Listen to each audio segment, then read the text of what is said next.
dans les replis secrets de la forêt, dans le scintillement d'une goutte de rosée, dans le souffle d'un vent doux au crépuscule, une autre réalité murmure.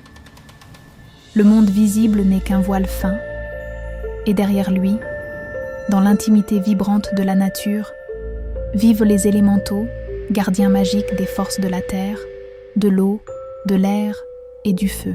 Nés des premières respirations du monde, les élémentaux sont les fils d'or de la toile vivante. Leur langage est celui du frémissement des feuilles, des étincelles dans le feu, des bulles dans les sources profondes, des parfums portés par le vent.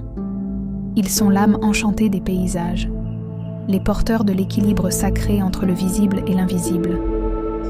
Leur présence est subtile, mais lorsqu'on l'approche, elle touche quelque chose de très ancien en nous, un souvenir d'unité avec le vivant, un chant oublié que l'âme reconnaît. Ils veillent, tissent, protègent. Ils dansent là où la lumière joue, là où le silence devient mystère.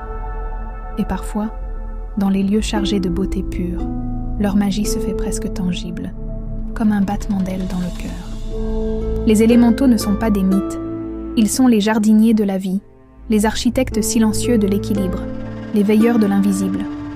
Ils nous rappellent que la nature est un sanctuaire, un temple vivant empli de merveilles et d'âmes anciennes. Et lorsque l'on s'incline avec respect, le cœur ouvert et l'esprit en paix, parfois, dans un éclat de lumière, dans une brise soudaine ou un frisson inattendu, ils répondent, et alors, le monde redevient enchanté, comme il l'a toujours été. Il ne se montre qu'au cœur pur, à ceux qui savent encore écouter avec l'âme, voir avec l'intérieur, ressentir avec l'émerveillement d'un enfant.